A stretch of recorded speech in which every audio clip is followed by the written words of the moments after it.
Welcome to our Fridays at First podcast. I am Richard Gibbons and I'm a member of the pastoral staff at First Presbyterian Church in downtown Greenville here in South Carolina. Each week on our podcast, I remind you that if you're listening for the first time, you may need to listen several times due to my rich southern accent. Now that Thanksgiving is over, December is upon us, and we are rapidly moving towards Christmas, I need to let you know about my most recent shenanigans. If you feel the need to get your relatives and friends speaking to one another this Christmas, please send out a heartfelt digital Christmas card. Include a picture of your family, and remember to add an extra child no one knows about. Then sit back and wait for the Christmas chaos to begin. Christmas skullduggery is just so much fun. Each year in December, we hold a service of remembrance for those who have lost a loved one over the last few years. Michelle Ward is joining us today, along with the Reverend Don Feuerbach, to tell us what is involved. Well, happy Friday, everyone. We just welcomed the first Sunday of Advent, and as we enter into the Christmas season, there's so much to celebrate, primarily the birth of our Savior. There are concerts and gatherings, shopping and caroling, and of course, enjoying yummy food with friends and family. However, this time of year can also be difficult for those who have lost loved ones. Many will host dinners this year with an empty seat at the table. Today, I'm here with Don Feuerbach. Don is our Associate Pastor of Congregational Care here at First Presbyterian Church. Don, thank you so much for joining us today to share a little bit about the upcoming service of remembrance. Thank you, Michelle. I am very happy to be with you. Well, we're glad you're here. Tell us a little bit about this service, who would benefit from attending and what really they should expect. Well, as you've already mentioned, anyone who's lost a loved one, especially in the last year, it can be very difficult as you're heading into the holiday season and you're sort of coming into things that you've not done before. This service is really designed to meet people in that space. But I'd also say this.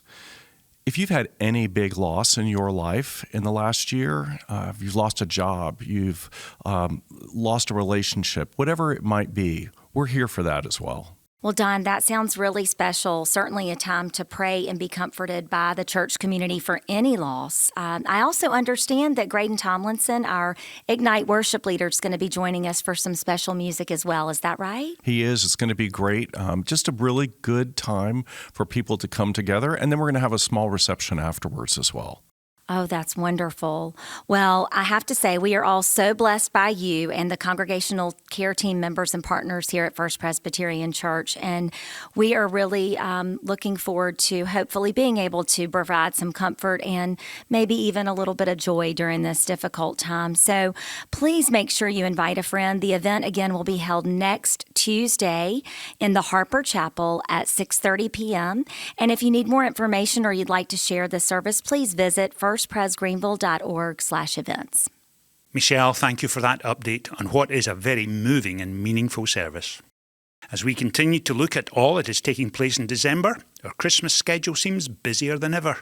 Our Christmas concerts take place in the main sanctuary on Saturday, December 14th at 2 p.m. and 6 p.m. and on Sunday, December 15th at 3 p.m. Tickets sell quickly and are available at firstpresgreenville.org/events. Tickets are also available from the reception desk at the Worship and Arts Centre on Sunday mornings. Because of this year's concerts, the times for our Sunday services on December 15th will be a little different. Following last year's pattern, we will have only 2 morning services that day, 8:30 and 10:45. Both services take place in the Worship and Arts Centre. This year, Christmas Eve takes place on a Tuesday, and we will hold 5 services that day. We have so many young families joining us for worship that our new schedule includes 2 services for children and families. The schedule for Christmas Eve will be 11 a.m. for the children and families morning service in the Worship and Arts Centre, 2 p.m. for the Christmas Eve afternoon service in the sanctuary, 4 p.m.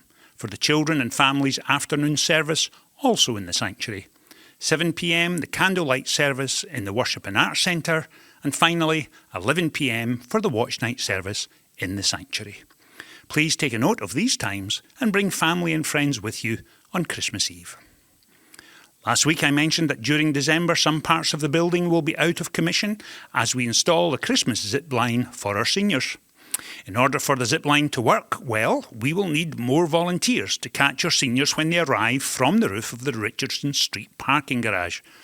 Most of our deacons have already signed up, and if you have safety concerns about the zip line, please know we will have sufficient medical personnel standing by.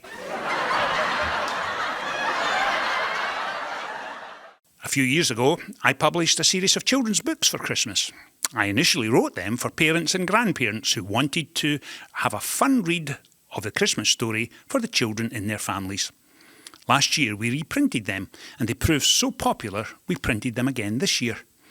The books focus on the fun that a dad and a granddad have telling the children in their families about the wonder of the Christmas story. I enjoyed writing them, and I also have managed to include Anna and Elsa from Frozen, a minion called Dave, a pair of Spider-Man jammies, and a family being run over by a reindeer. Each of the stories conclude, of course, with the children focusing on the importance of the birth of Christ in Bethlehem. Each softcover book is available now in the church bookstore, $15 each, or the complete set for $35. All proceeds will go to our capital campaign Phase 2. I owe a huge debt of gratitude to Mrs. Janet Grant, who did a wonderful job on the book illustrations. And now a focus on Hollis Academy. Our 12th annual Hollis Christmas store will be open this Friday and Saturday to give parents in the Hollis community an opportunity to shop for their children. This year the store will be serving close to 170 children representing over 80 families. For 2 days, families will choose gifts for their kids, have the opportunity to have those gifts wrapped for them, and enjoy fellowship with our First Pres volunteers.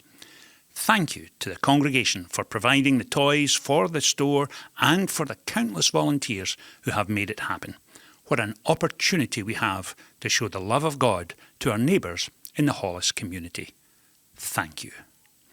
And finally, this coming Sunday, please give an 8:30 welcome on Sunday morning to Master Wilkes Bennett Allen, who's 5 months, and Wilkes will be bringing Mom Brittany and Dad Taylor, along with his siblings Reeves, age 4, Mary Collins, age 2, for his baptism to the 8:30 service on Sunday morning. At the 10:45 Ignite service, Wilkes Mellard, 13 years old, will be accompanied by Mom Amanda, Dad Brian, Sister Anna Carmen, and younger brother Riggins for his baptism. Please take a moment and assure these families of your prayers and encourage them as they seek to raise each child in a warm, Christ-like home. Last Sunday, we began a new series of studies for Advent from John's Gospel. If you have a moment, please read John chapter 1, verses 6 through 13, as we continue to prepare for the wonder of the Incarnation and the celebration of Christmas. Meanwhile, I trust you have a great weekend, and I look forward to welcoming you on Sunday morning.